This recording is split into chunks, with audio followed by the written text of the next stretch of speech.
बिस्मिल्लाहिर्रहमानिर्रहीम। अस्सलामु अलैकुम वरहमतुल्लाहि वबरकातुहू। उम्मीद करती हूँ आप सब खैर वाफियत से होंगे।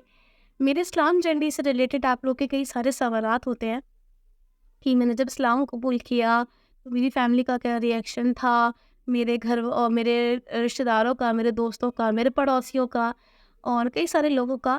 तो हकीकत ये है कि मेरी मेरी ज़िंदगी में ना इस्लाम लाने की वजह से, इस्लाम आने की वजह से हर एक कैटेगरी, हर एक हिस्से का अपना एक अलग रोल है और मुझे हर किसी से अलग-अलग रिएक्शन मिला है। अलग-अलग तरह की बातें मिली हैं, अलग-अलग तरह की नफ़रत मिली है, गुस्सा मिला है, गालियाँ मिली हैं, बुरे-बुरे नाम मिले हैं, ताने मिले हैं, बहुत कुछ मिला है। और ये अपने आप में एक अलग अहम मतलब एक अपने आप में एक अलग जगह रखता है। और ये चीज़ मेरे साथ बहुत बहुत पहले शुरू हो चुकी थी, लेकिन जब ये मेरे साथ शुरू हुई थी ना तो मुझे ये नहीं समझ आ रहा था कि ये चीज़ मेरे साथ इस्लाम की वजह से हो रही है। जब तक मुझे ये चीज़ समझ आई कि मैं इस्लाम में आ चुकी हूँ और मैं जो है ये सब चीज़ें जो मतलब लोग मुझे देख रहे हैं, लोग जो मुझसे ऐसी बातें कर रहे हैं, मेरे रिश्तेदार, मेरे घरवाले, मेरे पड़ोसी वगैरह वगैरह, तो ये सब इस वजह से कर रहे हैं कि मुझे इस्लाम अच्छा लग रहा है, इस वजह से। इस्लाम ने मेरी पर्सनल लाइफ को, मेरी सोशल लाइफ को, मेरे फ्रेंड्स को, मेरी पढ़ाई को, मेरे करियर को बहुत ज़्यादा इफ़ेक्ट किया है। जी हाँ।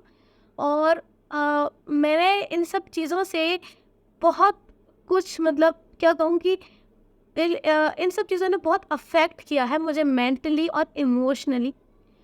उसका नतीजा ये रहा कि मैंने कई सारे रिश्ते खो दिए, या यूँ कहूँ कि मैंने बहुत कुछ खो दिया, लेकिन अल्हम्दुलिल्लाह मुझे उसके बदले में बहुत अहम और सबसे ख़ास चीज़ मिली है, वो है अल्लाह का दीन, अल्लाह की हिदायत, अल्लाह से मोहब्बत मुझे मिली है और ये सबसे अव्वल है। ये उन तमाम चीज़ों पर भारी है जो मैंने खोई है, क्योंकि हर बेहतरीन चीज़ आपसे कुर्बानियाँ माँगती है, आपसे आज़माइशें माँगती है। और अल्लाह ताला अगर आपको अपने दीन से नवाज़ रहा है, आपको हिदायत दे रहा है किसी भी तरीके से, तो वो आपको आज़माता है, वो आपको टेस्ट करता है कि आप उसके दीन पे कब तक कितना जमे रह सकते हो और आप इस काबिल हो या नहीं कि आप उसकी हिदायत हासिल कर सको। तो मेरे साथ जब चीज़ें शुरू हुई थी तो बहुत जल्दी शुरू हुई थी। हुआ ये था कि मैंने आपको बताया कि मैं पहला कलमा पढ़ती थी और मुझे इस बात का होश भी नहीं था कि ये पहला कलमा है जो मैं पढ़ रही हूँ और ये मुझे इस्लाम की तरफ लेकर आ चुका है ऑलरेडी। मेरी एंट्री हो चुकी है, मैंने फर्स्ट स्टेप रख दिया। उसके बाद जब मैंने रोज़े रखे थे तो वो मैंने शौकिया तौर पे रखे थे, जस्ट कि मुझे थोड़ा शौक़ था और कोई ख़ास ऐसी दिलचस्पी नहीं थी। लेकिन उसकी वजह से क्या हुआ ना कि मेरी ज़िंदगी में कई सारे चेंजेस आए थे। मैंने कुफ़्र और शिर्क मेरी ज़िंदगी से बहुत बहुत बहुत हद तक चला गया था और खुद ही चला गया था। मतलब मेरा दिल अलग सा होने लगा था वहाँ से और मेरे कपड़े पहनने का ढंग बदल गया था। मैं सर पे दुपट्टा रखने लगी थी, मैं जो कपड़े हैं और ज़्यादा सादगी से पहनने लगी थी, मैं बहुत ढीले कपड़े पहनने लगी थी। मैं पहले भी टाइट कपड़े नहीं पहनती थी, मैंने आपको बताया था, लेकिन मैं और ज़्यादा ढीले पहनती थी ये सोचकर कि मतलब मेरी बॉडी दिखनी नहीं चाहिए, मुझे कंफर्टेबल भी लगता था। और मैं अपना जब मैं घर से बाहर निकलती थी तो मैं अपना मुँह बाँध कर या निकाब बाँध कर निकलती थी और मेरा ये ख़्याल होता था इसके पीछे कि मैं ये इसलिए कर रही हूँ जिससे कि मैं काली ना पड़ूँ, मेरा रंग काला ना हो और मेरी स्किन फ्रेश रहे। तो ये मेरा ख़्याल होता था, लेकिन अल्हम्दुलिल्लाह अल्लाह ने जैसे भी सही मेरे दिल में हिदायत दी और मुझे अल्लाह ताला ने अपने दीन की तरफ लाने के कई अलग-अलग तरीके मेरे दिल में डाले, जिससे कि मैं किसी तरीके से तो चीज़ें कोशिश करूँ करने की। तो उसका नतीजा होता था कि जब मैं अपने कोलीग्स से मिलती थी जहाँ मैं जॉब करती थी, तो मैं जब उनसे गुड मॉर्निंग, गुड आफ्टरनून या हाय हेलो कर रही हूँ, तो वो मुझे उसका जवाब जो है ना वो देते थे अस्सलामु अलैकुम या आदाब या। और वो लोग क्या करते थे कि उन लोगों ने मुझसे बात करना बंद कर दिया था, उन लोगों ने ग्रुप बना लिए थे और वो मुझे देखकर इशारे करते थे, मुझे देखकर हंसते थे।